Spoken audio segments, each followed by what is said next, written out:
Watu wanatoa shuhuda zingine za uongo kabisa. Pako najiuliza anamdanganya nani? Halafu watu wa namna hiyo ni waongo. Hasemi ushuhuda wa pale karibu kwao. Nilipoenda Zambia, kiwete alitembea. Anajua hamwezi kwenda kufuatilia.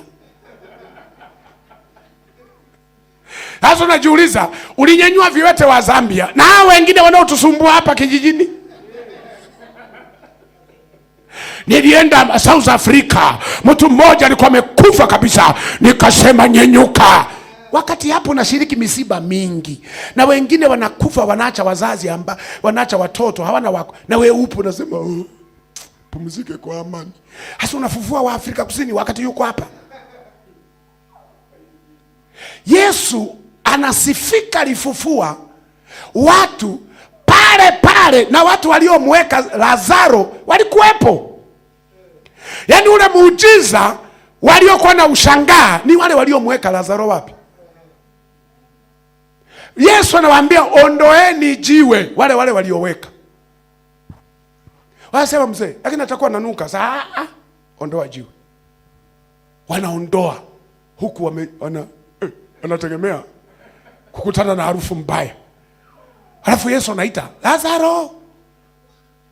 Nafikiri wengine walienda hata kumshauri Yesu kwamba Yesu, tafadhali utadhalilika. Huyu sasa hivi ni siku ya ngapi? Ambia subiri. Lazaro. Na bahati nzuri Yesu aliita jina specific.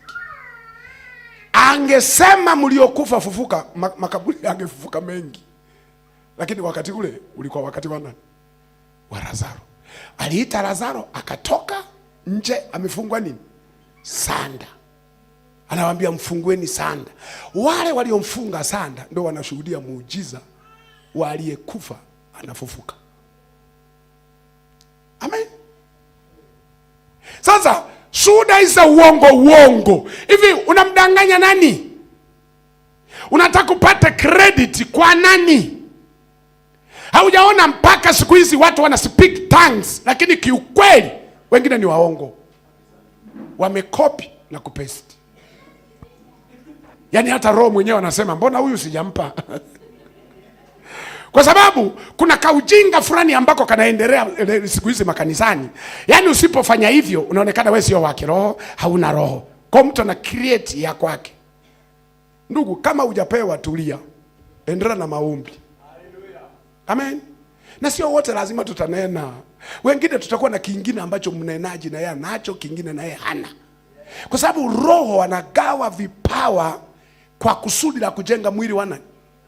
Wa Kristo. Kuna wengine mtanena, wengine tutapewa karama ya kutafasiri unachonena. Unanielewa ninachokisema? Siku hizi tumeacha kufundisha Biblia. Tumeleta tu vitu ya ajabu. Hata Mungu mwenyewe anafikia na shangaa kwamba hili kanisa vituko. Kwa sababu gani? Kuna huduma tunazidharau, kuna huduma tumezipa heshima.